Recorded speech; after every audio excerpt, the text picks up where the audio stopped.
Bom dia, meus irmãos, tudo bem com vocês? Que a graça de nosso Senhor e Salvador Jesus Cristo esteja sempre convosco. Amém?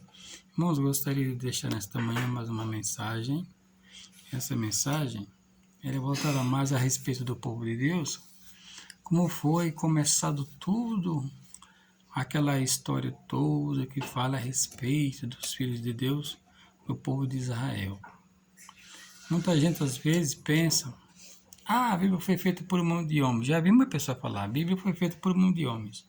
Claro, mas por homens de Deus, que Deus inspirou por meio do seu Santo Espírito para escrevê-la. Senão não teria. Então a Bíblia ela é inspirada pelo Espírito de Deus e os homens de Deus a escreveram. Você observe bem que no começo da criação, Deus fala em Gênesis que o homem, Deus se arrependeu de ter feito o homem, porque o homem ele é mau desde a sua meninice. E observe bem que é verdade. Você faz o bem, você acolhe, enfim, você faz o bem. Aí você pode ter certeza de uma coisa: você não vai receber o bem daquela pessoa. Não vai, porque isto, a Bíblia é bem claro. Olha o tome que confia no homem. Você pode receber, mas pode ter certeza, a segunda vez não recebe mais. Porque o nosso Pai Celestial veio, enviou seu Filho Jesus. Quando o Senhor Jesus estava aqui na terra, Jesus só fez o bem. Mas no fim, as pessoas que ele sempre pregou, exortou, ensinou, foram primeiros a consentir na sua crucificação. Claro que isso estava previsto e tinha que acontecer, porque era um plano de Deus. Porque quando Deus criou o mundo, Deus criou com certeza com um plano. E esse plano de Deus, só Ele sabe te explicar e me explicar, se Ele quiser explicar. Lá em Deuteronômio 29, versículo 29, fala sobre isto. Que as coisas reveladas, as coisas ocultas são para o Senhor nosso Deus. E as reveladas para os seus filhos. Então não adianta nós querer questionar. Uma vez eu vi uma mulher passando, aí alguém, uns evangélicos, eu estava ali no ponto do ônibus, passou uma certa jovem, e aí falando sobre Deus, e ela falou: se Deus é bom, por que tem tanta criança sofrendo? Eu, como servo de Deus, ele naquela hora, quando ela falou aquilo ali, o inimigo queria me induzir a questionar alguma coisa. Aí o Espírito Santo ele me convenceu para fazer a análise primeiro antes de julgar. Ela quis dizer o seguinte: mas se Deus existe, por que as crianças estão sofrendo? Tem tanta criança que já, em outras palavras, já nasce doente, já nasce com problema encefálico, já nasce com paralisia, já nasce com problema de coração desde o ventre da mãe. Irmão, existe uma razão para tudo. Nada acontece à toa. A Bíblia Sagrada está para todo mundo ver, averiguar e ver o que Deus tem para nós. Está escrito nela, ela tem resposta para tudo. Mas o problema é que muita gente, mesmo sendo evangélico, não consulta a Bíblia como deveria consultar. Em João 5, versículo 39, fala para consultar a Bíblia. E de Mateus 22, versículo 29 também fala. Mas o que acontece é que muitas vezes eu e você, como servo de Deus, caímos em contradição e até mesmo cometemos erros e pecados, porque não estamos estudando a Bíblia. Jesus fala: errais não conhecendo as Escrituras, não o poder de Deus. Então, o negócio é que muita gente, quando ouve algo desse jeito, já pensa logo: é verdade. Peraí, se não tiver inspirado, ligado com o Espírito Santo, já vai ignorar, vai começar a pensar: é verdade. Tem uns velhinhos passando fome, tem uma criança que nasceu com o braço torto, outro nasceu com o olho só, teve um que nasceu faltando uma orelha. Mas que Deus justo é esse? Não, nada disso o nosso Deus fez. Homem perfeito, mas o homem buscou muitas invenções. Então, o que acontece? O que acontece é que muita gente, antes de conhecer a verdade, antes de ter certeza do que fala, já vai julgar. E não é assim. Isso é um perigo muito grande. Você observe bem que aconteceu no deserto, quando Deus usou Moisés como Deus na terra e Arão como profeta, para tirar o povo hebreu lá do Egito, que foi milhões de pessoas, aproximadamente cerca de 3 milhões de pessoas. Você vê que o braço forte do nosso Deus não foi Moisés nem Arão que tirou o povo de Deus. De lá foi o braço forte de Deus. Arão só foi um instrumento, mas a força foi Deus que deu. Quem era Moisés para ser contra Faraó, que era a maior potência mundial da época? Que era lá do Egito, ele era o rei do Egito. Então, Deus usava Moisés e Moisés falava com Faraó. Então, o que acontece? Na hora que o povo de Deus foram libertos, foram todos felizes, ainda saíram abençoados de lá. Só que quando chegou no caminho, começou a murmurar. Mas o nosso Deus não se agrada dos murmuradores. E de 20 anos acima não ficou um, morreram todos. Por quê? Porque o nosso Deus é misericordioso, mas eles murmuraram. E naquele tempo o nosso Deus permitia que fosse destruído todos aqueles que cometiam pecado. Tanto é que eles não sentiam sede. Deus não deixava dar sede, porque Deus dava todo tipo de nutrição, inclusive a água. Só que quando eles pecavam, eles sentiam sede. Por quê? Porque eles eram um povo que estava indo com a direção de Deus por meio de Moisés, mas chegou um tempo que começou a se rebelar. A própria irmã de Moisés, Miriam, se rebelou contra Moisés e ficou acometida de uma doença chamada lepra. A Miriam, exatamente. Por quê? Porque a Bíblia diz que o nosso inimigo é da nossa própria casa. Então, quando chegaram no deserto e começaram a murmurar contra Deus, não foi nem contra Moisés, foi contra Deus, que Deus era quem estava mandando Moisés. Deus governava Moisés e estava instruindo Moisés. Então, se você tem vamos colocar teu pai te instrui acerca de qualquer atividade. Você é o responsável por aquele, está incumbido aquele ali. Se os empregados não te ouvir, eles não estão te desprezando, eles estão desprezando o pai, o patrão que mandou. Então, quando Moisés era maltratado, o povo estava automaticamente maltratando a Deus, que Moisés estava lá em nome do Senhor, Deus dos exércitos. Deus deu essa missão para Moisés. Enfim, não adianta nós queremos murmurar. Quando Moisés chegou num certo ponto que ele se irritou tanto que ele feriu a rocha, saiu água, mas Moisés também perdeu a bênção material, espiritual não, porque Moisés feriu a rocha. Mas aquilo era uma prefiguração que no futuro Jesus Cristo seria ferido, e Jesus simboliza a rocha. Vamos lá então. Aí o que aconteceu, falando a respeito da obediência, da criação, quando Deus criou o homem, ele criou com propósito, só que quando o homem começou a ver as coisas com seus olhos carnais e com seus olhos de ambição, começou a criar muitas coisas. Já começou a mudar tudo, desde quando Adão pecou. Pronto, já começou a primeira morte, que foi os dois filhos que Adão tinha com Eva, Caim e Abel, um matou o outro. E o que aconteceu no futuro? O Caim, Deus colocou um sinal em Caim para que ninguém tocasse em Caim. Mas na frente, Caim achou um vilarejo e tomou mulher para si. Aí uma pessoa falou para outra e outra falou para mim, são duas irmãs. Ô fulana de tal, como é que pode dizer que Caim saiu da presença de Deus e na frente já tinha um vilarejo, se não existia gente na época? Claro que existia. Aquele vilarejo que Caim encontrou na frente já era pessoas descendentes do seu pai Adão, porque Caim viveu muitos anos, não foram poucos. Então, antigamente, as pessoas casavam com 40, com 50 ou mais. E aí, quando Caim chegou a este lugar, nesse vilarejo, já tinha umas pessoas, já tinha um povoado, um vilarejo de pessoas, quando ele casou. Por quê? Porque quando Caim chegou lá, a Eva já tinha concebido mais filhos, inclusive a Eva concebeu 7 e falou, Deus me deu um outro filho no lugar de Abel. E desse filho de 7, nasceu um chamado Enos. E deste Enos, os descendentes de Enos começaram a invocar o nome do Senhor. Observe bem como o homem é mau. O ser humano é tão mau, tão arrogante e presunçoso, tão vaidoso, que eles não invocavam o nome de Deus. Eles viviam como se fosse à vontade, fazia o que queria, que dava na teia e acabou. Não é assim. Deus é um pai, é um criador.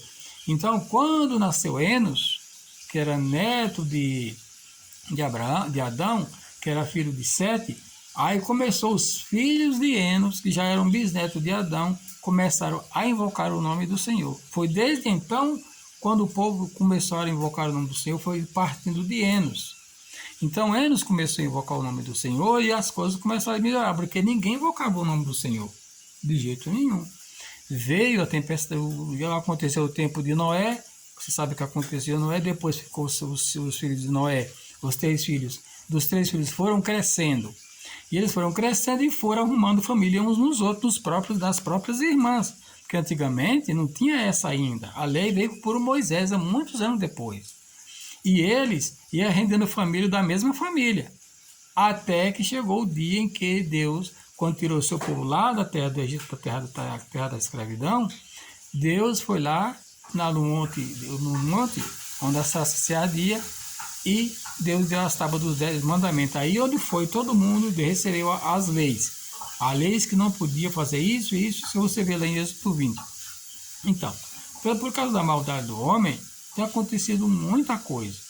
Você veja só que o nosso Senhor Jesus, mesmo sendo benéfico, paciente, instruindo e ensinando, eles ainda se revoltaram contra o Senhor Jesus. Eles prepararam uma cilada contra o Senhor Jesus até matá-lo. Por que fizeram isso? Porque o homem, ele é mau quando ele deixa a maldade entrar dentro dele. Só que irmãos, aconteceu tudo isso, mas o nosso Deus, ele tem um propósito. E ele quer um povo para si.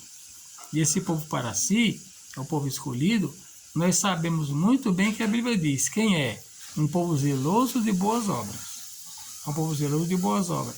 Quem são povos zelosos de boas obras? Que tem o coração de criança, a mente de Cristo e as mãos limpas. Não pega nada de ninguém, não suja sua mão de sangue, não faz o mal ao próximo. E aqueles que já foram maus sem entender a verdade, e agora receberam a palavra e já se arrependeram, foram batizados nas águas, aí sim, os pecados foram perdoados, agora ele vai viver em novidade de vida, e aí onde Deus fala, vai e não peques mais, e ser fiel até o fim, e receberá a coroa da vida.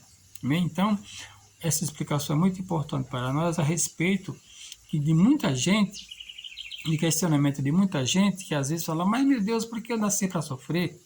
Não, ninguém nasceu para sofrer, nasceu para ser feliz. Só que o homem, ele é um ser tão inteligente, a ponto dele fazer o que está fazendo. Mas por que ele é muito inteligente? Porque ele é a imagem e semelhança de Deus. Então, se o homem é inteligente, Deus é muito mais que foi Deus que criou o homem. Então, e muitas vezes nós queremos saber muita coisa e dentro de Deus nós somos loucos. Porque a sabedoria do homem para Deus é loucura. Então vamos ver o que tem acontecido com muita gente em virtude da sua maldade e seu coração duro. Aquele rei Nabucodonosor, ele fez aquela estátua lá e queria que Daniel a adorasse. E Daniel não adorou. E você sabe o final da história que aconteceu.